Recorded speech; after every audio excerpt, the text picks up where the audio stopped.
What's up, everyone? Things are changing. My name is Malik, and after a lot of feedback from you guys, the ESTNN Weekly Brief will now be the Overwatch Weekly Brief.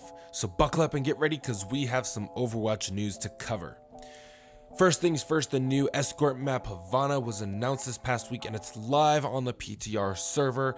You can go test it out, or you could just head over to the arcade and try out the new Storm Rising PvE mode. Speaking of Storm Rising, it's not good. There's not really much you can say about it. It's more of the same. I've always loved the PvE. I've always wanted a more in-depth PvE experience from Overwatch, but it seems like we just get more of the same copy and paste, same enemies. And while it does introduce some cool new story elements, one thing that it fails to do is give those story elements any sort of impact or meaning, because while we are looking at the past of Overwatch, we also don't get any implication on how these things will or did affect the future of the world. Additionally, Talon feels like a very just stereotypical big bad evil corporation. They're just a nameless, faceless Bond villain that we're supposed to take down because they're bad. And I get it. There are some compelling stories, and even in the comics, there are a lot of cool, compelling stories in there. But it's just not being generated into the game and through these events. I would like to see them do something completely different next year, maybe add more story, focus really on a story, and also do more heroes besides just Mercy and Winston and Soldier and Tracer and Genji. I get that these are staples to the Overwatch series, but it would be nice to have a little bit more backstory on some of the less recognized heroes. Alright, sorry, I didn't mean to go on a rant there, but let's talk about the new workshop. So by now you've probably heard about the new workshop feature in the PTR. So what does the workshop allow people to do? Well, just about everything except for making new maps. Be warned though, this is a highly complex tool that requires some coding knowledge and doesn't really offer any tutorials. Once you've figured out the systems, or if you do have some prior coding knowledge, the system starts to make sense. You can create crazy new game modes such as the floor is lava and gun game like you would see in Call of Duty or CSGO, or turn Mei into the Silver Surfer. Or gently remind, and I put air quotes on remind, your team to group up every now and then. You can bind interactions to abilities and essentially create new heroes, but with the old hero models. And it would allow some people to create some really cool hero ideas. You can kind of make their abilities and make their skill set, but without having any of the art or the assets or things like that.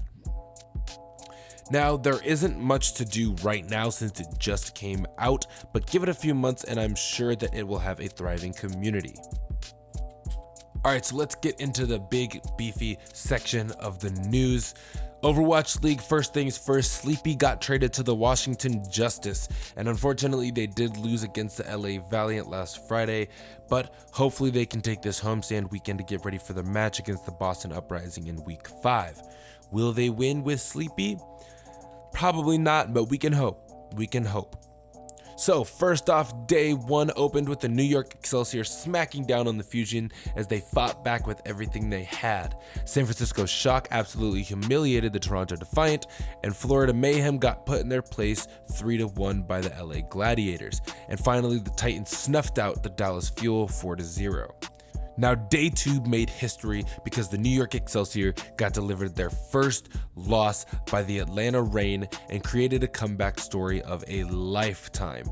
The Atlanta Reign were able to give the New York Excelsior their first loss, not including the playoffs, of both last stage and this stage. Now, this was huge, really big news, and it was just really an exciting moment. Now, the Fusion redeemed themselves against the Outlaws, winning 4-0. The LA Valiant looked good against the Washington Justice, but there is hope as this was only Sleepy's first game. And rounding out the day, we got an awesome 5-map series as the Hangzhou Spark went up against the Guangzhou Charge, and the good old Finger Bang came out on top. Now, day 3 started with a devastating match where the London Spitfire took a violent victory over the Boston Uprising 4-0. The Shanghai Dragons added a win to their rankings and finished 3-1 against the Florida Mayhem. And of course, my boys took on the Dallas Fuel on Saturday and sent them packing 4-0. Seoul has been getting better and better, and not even that, I'm glad that Marvel and Toby got their chance to pop off. They were my #1 highlight for the week, so go check that out as well. And LA got a second chance this weekend against Chengdu Hunters, and they won 3-1.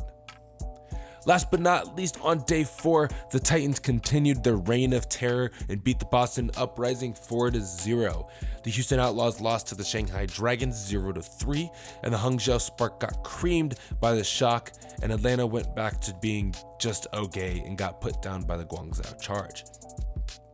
This weekend is the Dallas Fuel homestand weekend, so there will be lots of special games between Paris Eternal, London Spitfire, Hangzhou Spark, Chengdu Hunters, Houston Outlaws, Seoul Dynasty, the LA Valiant, and of course, the Dallas Fuel. That's all for me. Thank you guys so much for tuning in. Make sure to come back next week. Make sure to go check out the highlights. We've got lots of new videos, lots of new coverage up on the site. And as always, have a great one.